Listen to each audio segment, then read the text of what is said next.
To land this kind of force to such a difficult operation that is happening underneath the ground, within a mountain of a facility built by Iran, and manage to get everyone out and do this in this type of precision, this is a Hollywood kind of story of a raid. This is one of the most successful and daring air raids in the history of the Israeli Defense Forces. So we are very much in that territory of history.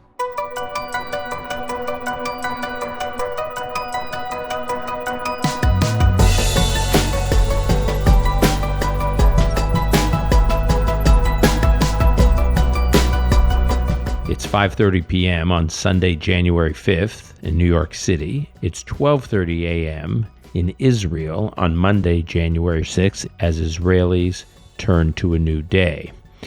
A few days ago, new details and footage came to light from one of Israel's most high-risk and complex commando operations. The operation, codenamed in Hebrew, Rabot Hadrichim, which there's not a perfect translation to English, but let's just, for simplicity's sake, call it Many Ways, Operation Many Ways, which was a covert operation conducted by the IDF on September 8th, 2024, targeting an underground missile production facility near Masyaf, Syria, which is about 200 kilometers north of Israel's border with Syria, 200 kilometers into Syria. The facility, which is associated with Syria's Scientific Studies and Research Center, was reportedly on the verge of producing precision-guided missiles with ranges up to 300 kilometers. You just do the math in terms of the reach those could have into Israel, and those precision-guided missiles with that range were intended for Hezbollah. They were going to be supplied to Hezbollah. The operation involved Israeli Air Force strikes and Israeli commando units, including Unit Shaldag, which we'll talk about. They infiltrated the site, dismantled the equipment, and neutralized production facilities. Syrian state media reported something in the range of 18 fatalities. With us to unpack this cinematic-like story is Call Me Back regular Nadav Eyal, who joins us from Tel Aviv, where it is late into the night in Tel Aviv. Nadav, thanks for being here. Thanks for having me, Dan. Nadav, before we jump into the story, I do want to alert our listeners, for those who are listening and not watching, if you have the opportunity, I would actually view this episode on YouTube. We'll have the link in the show notes rather than just listening to the audio, because we have some exclusive footage that we will be showing as Nadav is walking through this operation, and we will show those clips during the conversation. And I think having Nadav narrate the story we are about to share will be much more interesting if you have the visual capacity activated as well. Nadav, as I said, I want to get right back into it. So this operation took place in Syria in September. It took place before the fall of the Assad regime, which I know for many of us feels like already like a million years ago, but it wasn't that long ago that the Assad regime was still in power, a regime that lasted basically by two generations of leaders, by Hafez al-Assad and Bashar Assad, and something like close to half a century of being in power, and now they're gone. But when this operation happened, they were still in power. It was before the pager attack against Hezbollah. So set the stage for us. Where were we in the overall war, in Israel's overall seven-front war at the time that this operation occurred in Syria? And why then? Like, how did it factor into that particular moment? That September of 2024 will, with no doubt, go into the history books of Israel and probably military history in general. At the beginning of that September, the axis of resistance still exists. Hassan Nasrallah still thinks that he's managing to somehow have a calculated war against Israel, assisting Hamas in the south. The Assad regime that you just mentioned is surviving, and no one in the world, in the West, is expecting its downfall. Iran is still going to attack Israel in less than a month and a half later in a missile barrage. And the general feeling of the war is that something might be starting to change, but no one sees the prospect of a sea change of the sort that we will see by the end of that same month, September 2024. At the beginning of July, Israel is starting to change its tactics in Lebanon. And the interesting thing here, Dan, is that in a very targeted way, the Israelis strategically don't want Hassan Nasrallah, the leader of Hezbollah, to understand exactly what they're doing. But they're starting to shave off his strategic abilities in various ways. In July 30, Israel is taking out Fuad Shukr, a very important leader of Hezbollah. And then at the end of August, Israel is starting to take out inventories of missiles and rockets in higher and higher capacity across Lebanon. Now, the story that we are going to tell is about a specific place in Syria called Masyaf, or near Masyaf in Syria. It's one of the most defended areas in the Middle East in terms of air defense. And the reason is because this industrial military complex of the Syrian has many factories and elements and facilities around this area producing weapons for the Syrians. And in that area specifically, there is a facility that was planned since 2017. And that is a facility to produce missiles, as you said, up to the range of 300 kilometers. And that might not sound much to our listeners, but you need to consider the size of Israel and the fact that Hezbollah can shoot these kind of rockets of missiles, from very close to the border of Israel. And it's important, the payload with these missiles is about half a ton. So these are heavy-duty missiles. And at the time, there was a facility there to produce these missiles, and it was above ground. And Israel attacked that facility. So since 2017, the Iranians, in cooperations with the Syrians and for Hezbollah, look at how the axis of resistance, the axis of chaos is operating here. You have the Iranians who want to build a facility for the proxy Hezbollah, and it is built within the industry of the Syrians. They're starting to plan a very complex plan and a very interesting one from strategic reasons, and that is to have a factory built into a part of a mountain at the Masyaf area, built as a horseshoe inside the mountain. From one side, you get the ingredients for a missile, and it's a one-stop shop.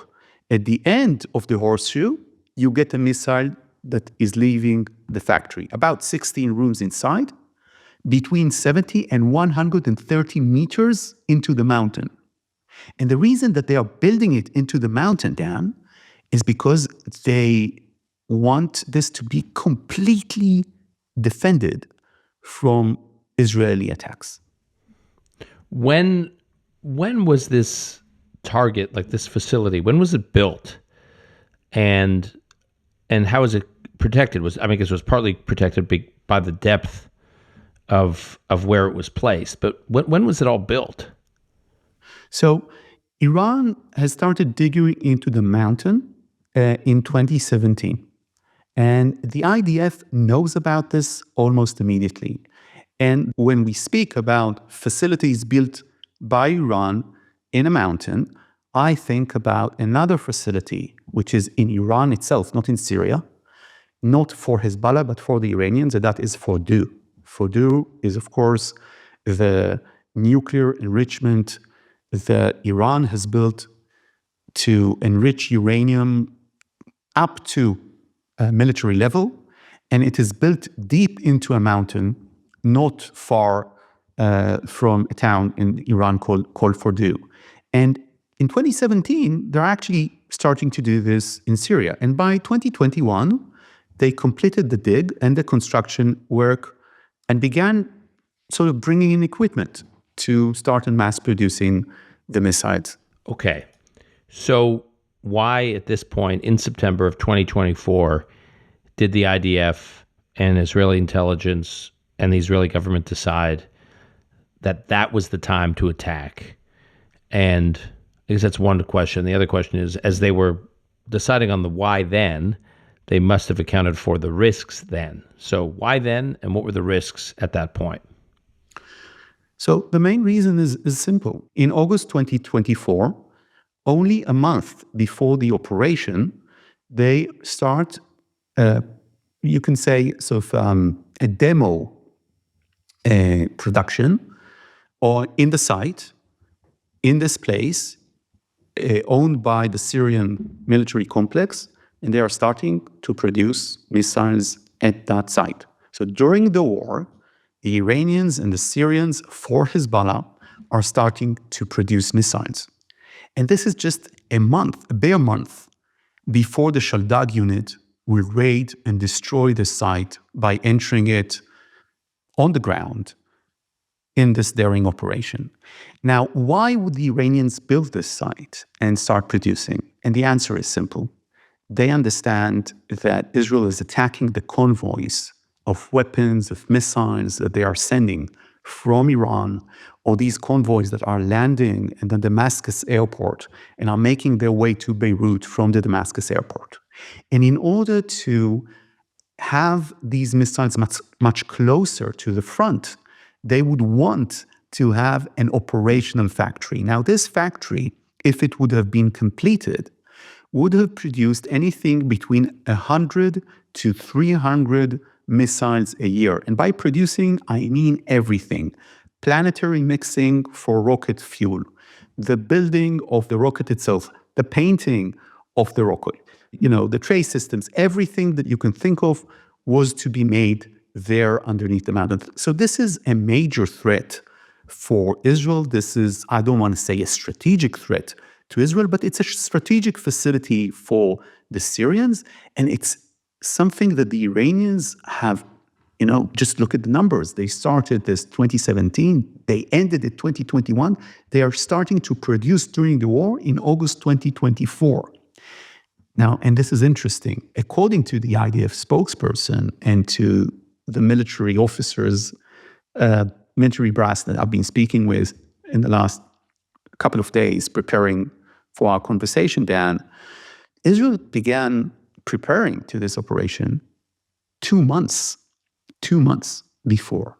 So they started planning this operation in July? About July, yeah. And why then? Because that's interesting. So what was happening in July? I am assuming, since we know that in August 2024, they are starting their demo production. And by demo production, I don't mean that this is for show. They are starting to produce missiles. The Syrian facility. This in the Syrian facility in Masyaf. Yeah. And in their operation, they will destroy anything between 4 and 6 missiles that were already built and prepared. So this is not, this is not for show. They started producing. And if they go into mass production, and we know that they are starting to produce, then you could expect, Dan, that then you will have much more safeguards in the facility because this facility is fully operational. And then, for instance, you can have air defenses in that facility there to try and defend from any sort of raid. So this is really the sweet spot in which it starts to be operational. All the equipment is already in. They made all the investment. Israel has an amazing intelligence. Some of our viewers who are seeing this on YouTube might see, and this is the IDF releasing this, the entire planning of the inside of the facility. So we know that Israel knows about this from day one, and they are waiting for the right moment. And the challenge here is clear. You cannot attack this from the air because this is built into the mountain. And if you attack this through the air, you might, take out the 2 or 3 doors into the facility. There are actually 2 main doors to the facility, which are huge gates built into the mountain. But they will be able to dig their way inside and salvage part of the equipment and their abilities and restructure. So the decision, when they look at this threat, at the general staff and mainly the Israeli Air Force, and their conclusion is extremely radical. They say we need to land a special unit, what they call in the US, I think, Dan, a tier 1 unit, like Delta Force, on the ground, and they need to go underneath the ground into the mountain to sabotage this place and get out of there before the Syrian army, the entire Syrian army, comes and tries to attack them. And they need to do this during war, when Israel is fighting multiple fronts at the same time, and they know that the Syrians, Hezbollah, and the Iranians are on full alert. This is not attacking the North Korean nuclear reactor in Syria in one bright day. In 2007. Yeah, more than 15 years ago, in which this is peacetime. No, you need to do this during war. And in order to get the fighters of Shaldag there, they need to get 200 kilometers, 127 miles, I think, from the Israeli border, undetected, to land, and of course, to bring them back all home. And this is a huge challenge because, for instance, they don't know, maybe there are people inside. Maybe the entire site is booby-trapped. And you need a big force to do that. This is not 5 or 10 people. The number of the fighters who were part of or soldiers that were part of this operation is about 120 commando and about 70, I think, Shaldag fighters. So you mentioned Shaldag. Just give us a picture of everyone involved on the military side. So Shaldag is a tier 1 sort of Delta Force unit that will take out threats on the ground with infantry fighters with commando abilities. And this unit has conducted during the war hundreds of operations, and we're not exposed to all of these operations. So you have the Shaldag unit. They're the main people who are going to be on the ground. But you have the Israeli Air Force.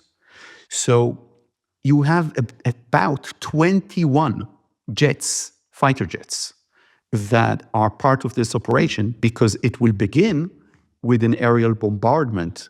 And this aerial bombardment will take out threats in the region, but it will also serve as a decoy to the ground attack of the Shaldag special unit. But it will also give backup if this operation goes wrong.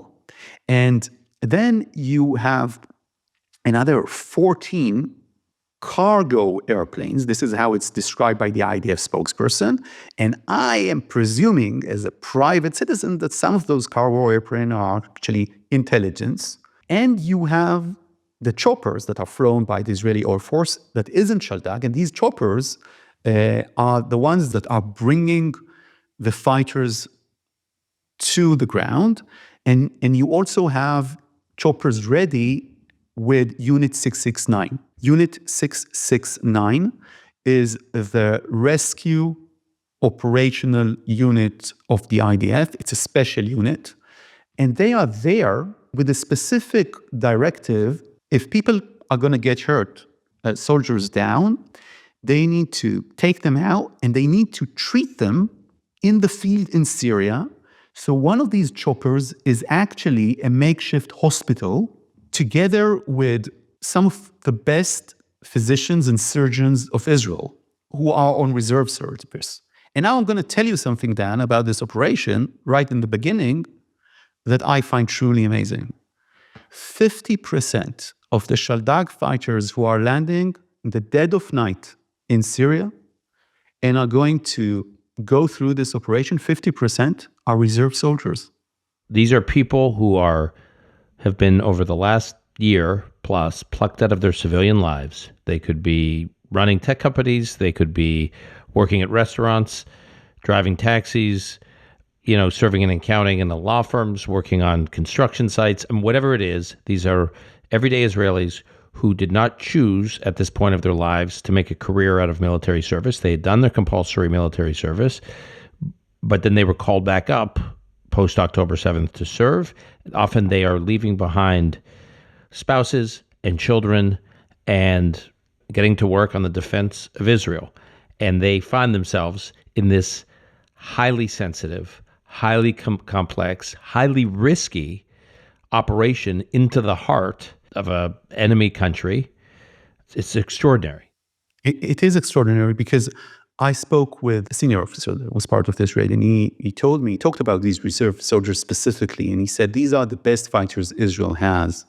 It's the raid company of Shaldag, and it's a reserve company. It really demonstrates this level of enlistment of the Israeli society into the war effort and how the IDF is the people's army truly in that sense.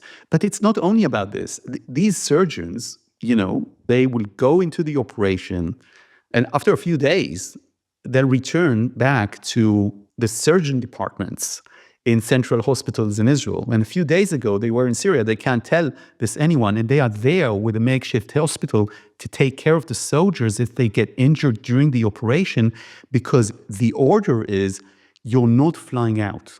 What do you mean by that? You're not flying out? The idea is that even if this goes into what you say in Hebrew, a noisy operation, okay, not a quiet operation. So you're being shot at, and you're taking hits, and people are down.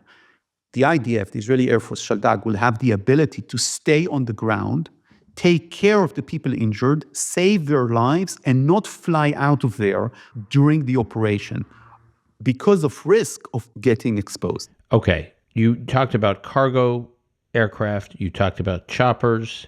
So I hear a lot about aviation assets, landing.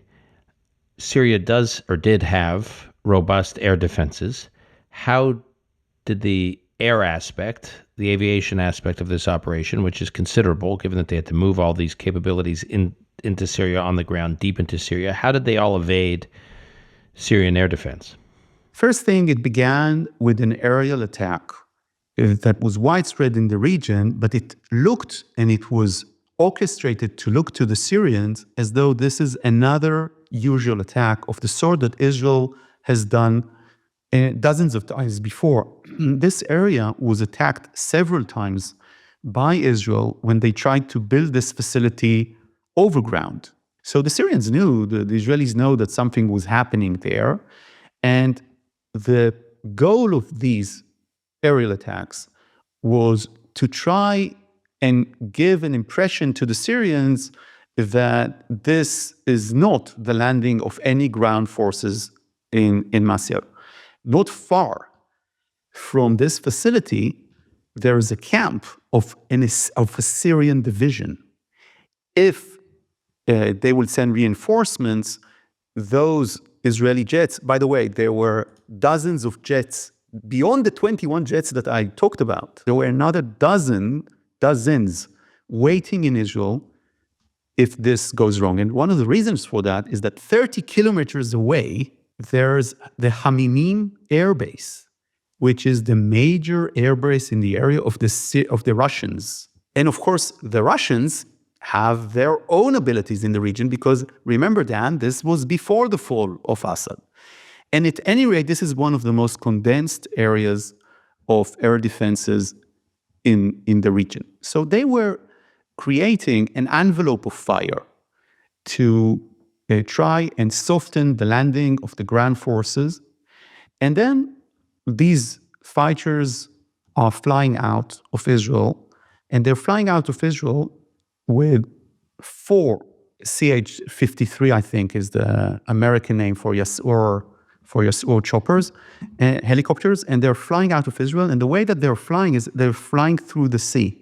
They're flying very low so that they will not be detected by radar. My understanding is something like 60 feet altitude, right? Right, super low. And they're flying not through Lebanon, but they're flying through the Mediterranean to Syria, so sort of bypassing parts of Lebanon. And then they began landing. Now, one of the things the idea here, Nadav, is the route they're taking and the low altitude they're flying at is just so people can visualize this. They're flying below Syrian radar. They are trying to make sure that they're not detected. It's about 18 minutes of flight just within the Syrian territory. And this is the second most defended area in Syria after Damascus. You basically, if you see a chopper and a helicopter like that, these are heavy helicopters. So if you have an anti-tank weapon with you, a very, cheap kind of missile that you can shoot against tanks, and you see these helicopters physically, you can down them quite easily. So there are three main forces here that are going to go into the ground operation. So force one was to isolate the area so reinforcement wouldn't be coming.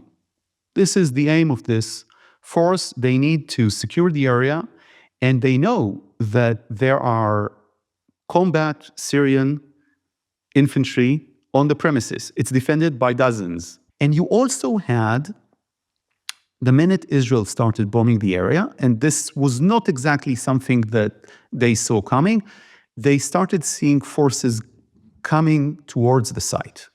So force one is isolating the site, securing the site, making sure that this Syrian division is not going to come. Second force is the initial penetration force. And their job is very simple. They need to penetrate into the mountain, into the facility, deep into the mountain, between 70 and 130 meters into the mountain, and they need to sabotage. And that's the third force. The third force is the sabotage unit, and they are carrying the explosives in order to destroy the facility. So these are the three type of forces that are there, but these are the three type of forces of Shaldad. You have 669, and you have fighter jets ready in Israel, and you have fighter jets in the air ready to go into another attack, again, if something goes wrong. And at the end of the day, it's the intelligence that they brought that allowed Shaldad and the other units to deliver the kind of result that they did. Nadav, tell me about the ground team that entered the facilities. What did they actually do, and how long did it take them to do it? You are asking about the force that is raiding the site, the initial penetration. A few minutes before they were landing, the Israeli Air Force is still attacking the region. So this is how synchronized this was. So they are on the way to the site with the helicopters. They're about 10 minutes into the flight. They have 8 minutes left, and bombs are still sitting there. And then that raid force is landing, and there is fire exchanged there with the Syrians. So probably they are also calling the Syrian army saying, we're facing a ground raid here. So the clock is ticking, and it's ticking very quickly. They land, and they start running from the place in which they land to the doors of the site. And the assessment in terms of threats is that about 2 hours after discovery, you can already have many hundreds of Syrian soldiers in the area attacking the Israeli special units. So time is of the essence. And this site, this Iranian site built in Syria, has basically 3 entrances, and they're all locked, and it's nighttime. And the entire challenge here is, how do you break through these very heavy gates that are really the main defense of the site? So you have the 30-something security forces of the Syrians there. But these gates, this is going to take time. And this is something that Shaldad was, these were the drills. And what did they need to do to get through these gates? What was blocking the entrances? I cannot specify. The Israeli Air Force and Shaldad and the IDF in general, they don't want to talk about these doors. They don't want to talk about the technique in which the door was breached. I can tell you that mechanically, this was a great challenge of this operation, if not the greatest challenge. And much of the time, if we look at this operation, it's about 2.5 hours, 3 hours. Much of the time was basically breaking through these doors. But they managed to break through the doors. And at the same time, while they are going through this, the third force that I mentioned, the sabotage force with the explosive, is making its way. And the idea is very simple. You're going to break the doors, and until they are going to come here from a more distant position, also because they have heavy payloads of these explosives. As I said, between 600 kilograms to a ton of explosive from what I heard, then until you break out the doors and we'll be ready to enter. And then they managed to enter the underground site. And what they discover there is truly amazing. First of all, there are no people in the site. As far as the Israeli intelligence is concerned, it's not booby-trapped, which just imagine then, this goes to the chief of staff, to Herzi Halevi. Herzi Halevi was the commander of Sayeret Matkal, and he has a lot of experience. And now he needs to authorize this operation. And he takes this to the defense minister, to Yoav Gallant, and it's taken to the prime minister. And at every junction, I guess someone's going to ask, do we know that they didn't booby-trap this? Don't they have cameras? Don't they have some way to know that they're spot? All they need to do is to blow up this corridor in 2 or 3 spots, and your fighters are jammed inside, and you have a Syrian division parked not far from there. You either have a lot of dead Israelis or a lot of Israeli hostages. And this is after October 7th. Mm-hmm. And you need to authorize that. And you need to take that risk and trust your intelligence. I have to say that with these kinds of operations, of course, the ultimate responsibility lies with the government. But actually, it's about the IDF. Because the IDF and the defense ministry, if they say, we can do this, and they present a 99% assessment to the government that there are no booby traps inside and that this is not going to be crushed on them, on those special unit fighters, then the Israeli government officials will say, okay. And I have to say that in that sense, Yoav Gallant is really important. Herzi Halevi, the chief of staff, they're really important. Why? Because Herzi Halevi sits there and he has done these kind of things. And this operation has changed because of questions that he asked. And, Yoav Gallant is a general. He comes from the Yediiot, which is the Navy SEALs, the Israeli Navy SEALs, yeah. And he also knows something about these kind of operations. They manage to break into the mountain, and they're starting to move through the rooms. And they discover the things that they thought they're going to discover. They discover, for instance, something called planetary mixers. So you use them for fuel for missiles, for instance. They discover the engines of these missiles. They also discover missiles that were already produced. And because this is so planned, they breached one main gate or door, and they want to break the others, and they're using forklifts that are found within the site. Just that our listeners will understand, how big is this site?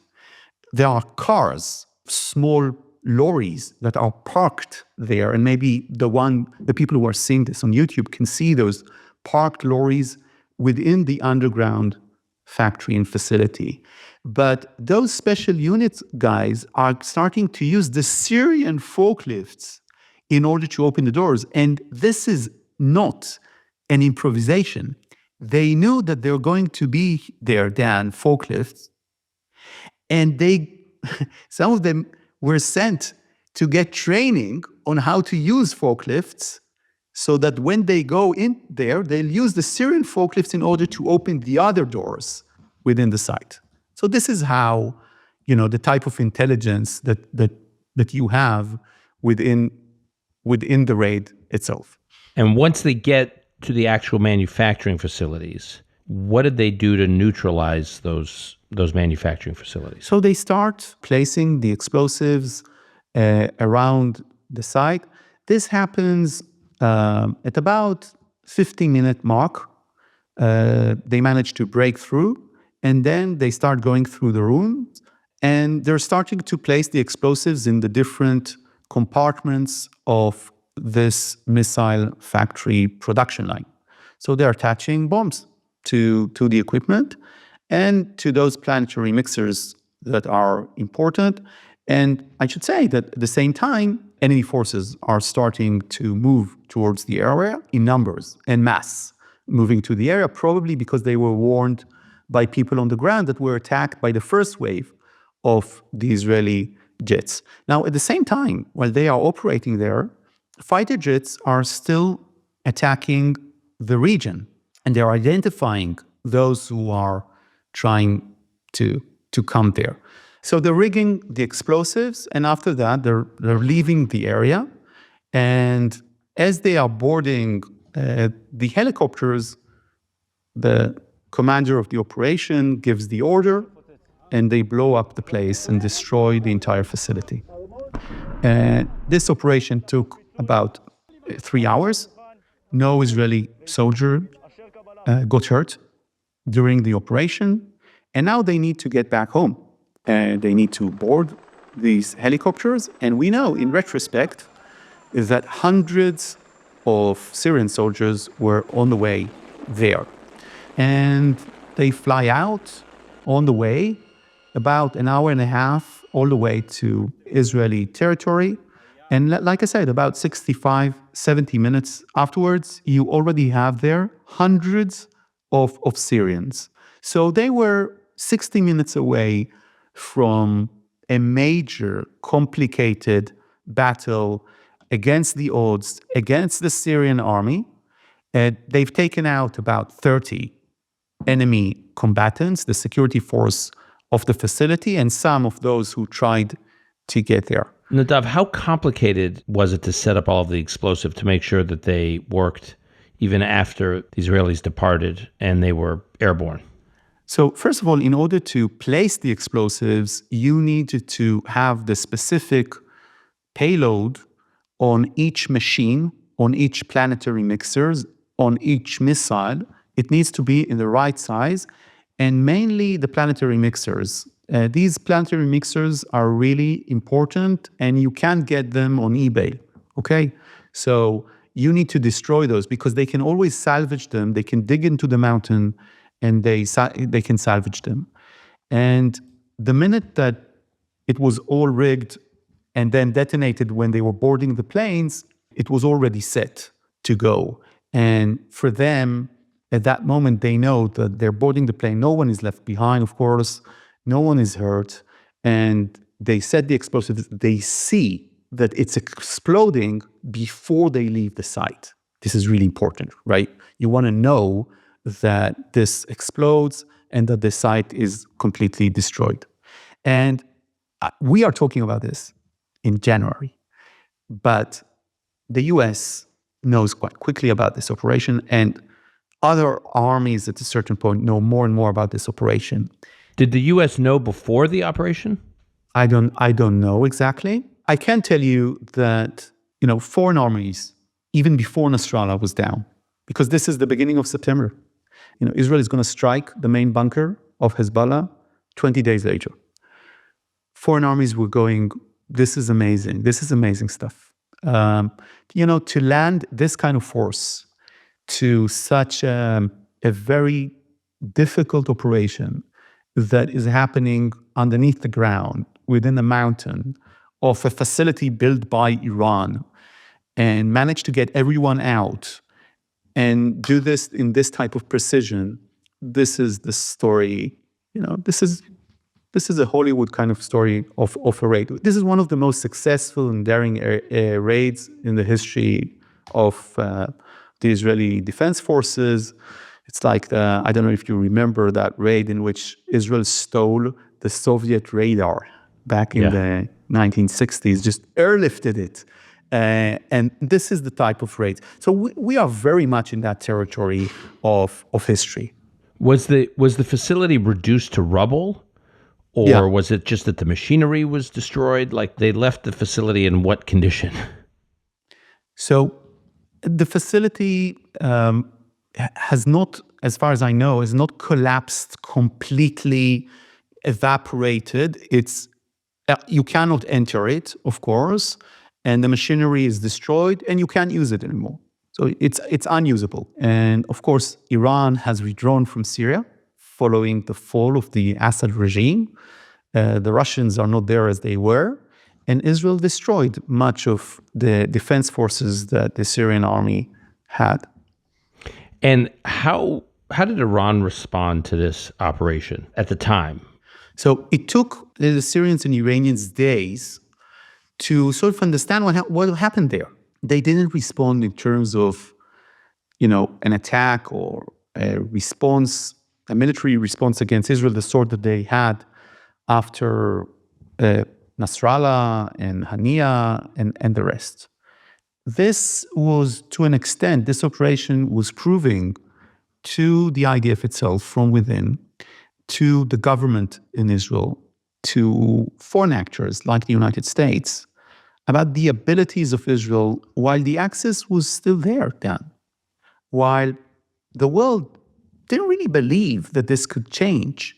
And it took out a main facility strategically that was built by the Axis in order to have missile production very close to the front line. And in retrospect, of course, if Israel would have tried to do the same thing after October, and when it was fully operational, it might have taken many more casualties. I don't want to say many more, but casualties, because we had no casualties in this operation. And of course, they could have produced missiles that Hezbollah would have launched against Israel. What the Iranians tried to do for many years was to build their own military industry across the region, not only in Iran, so that they'll be able to produce and launch much closer to Israeli front lines.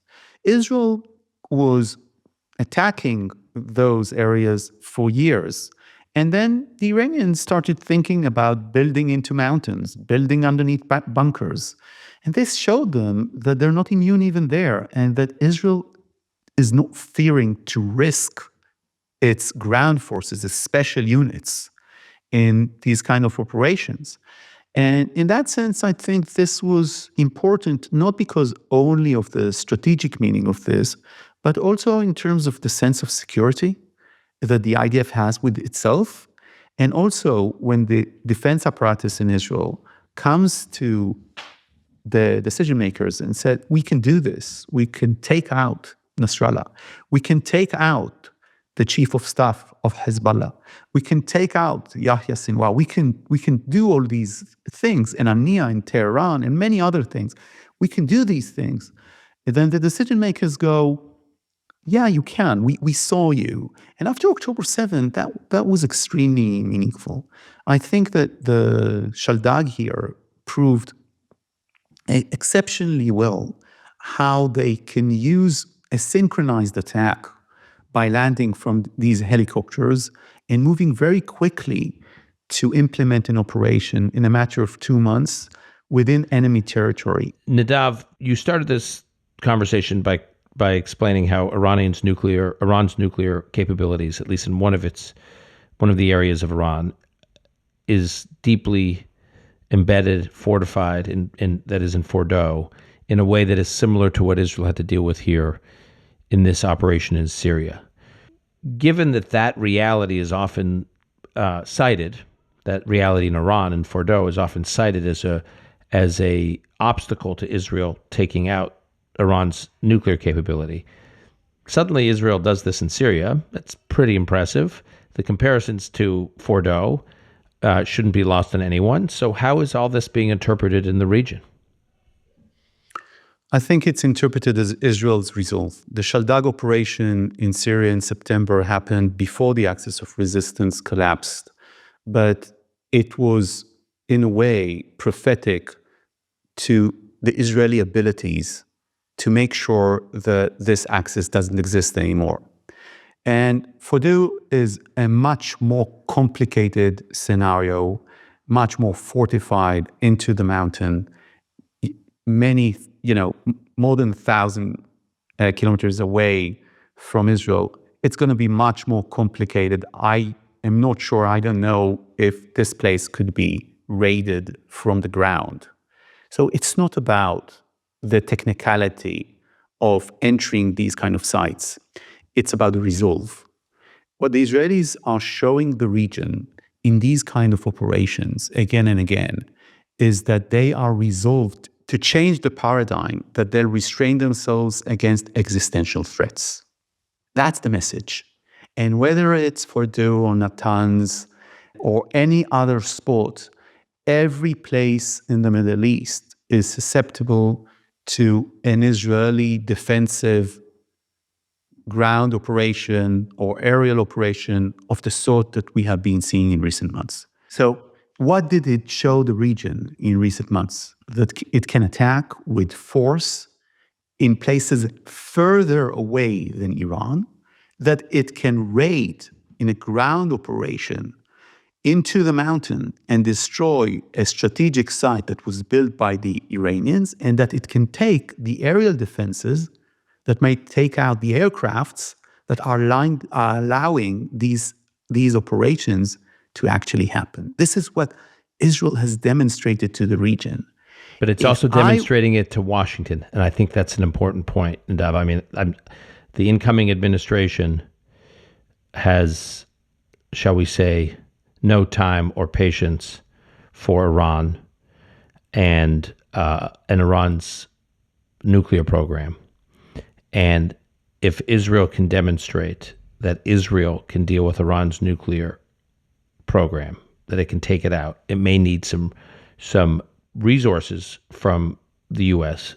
to assist Israel with doing it, but not personnel, not deploying American military personnel to do it. Israeli military personnel would do it. It just needs some other resources that would enable and augment the Israeli military personnel. Israel saying, I think, look what we can do. So back us up, because we want to do this. And let me add an interesting bit to that. If you would have asked me, Dan, a year and a half ago, can Israel effectively, about 70% or more, take out the Iranian nuclear program? I would tell you that when I converse with Israeli officials, they say they're not sure.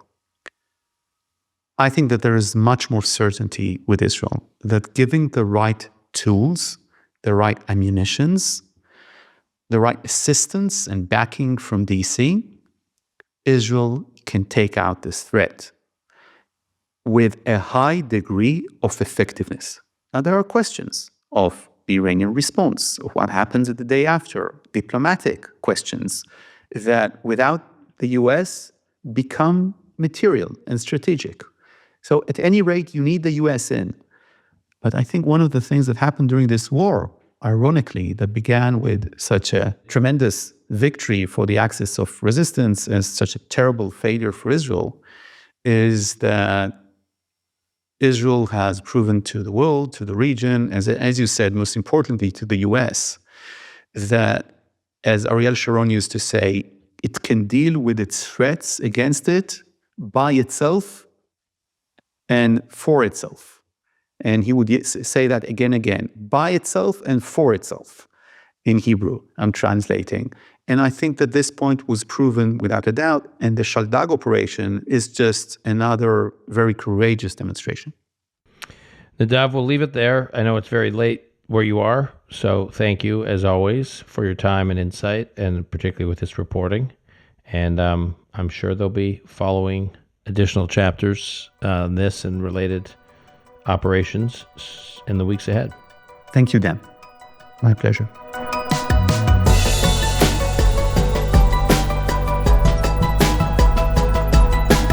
That's our show for today. Call Me Back is produced and edited by Alon Benatar. Our media manager is Rebecca Strom. Additional editing by Martin Huergo. Research by Gabe Silverstein. Until next time, I'm your host, Dan Senor.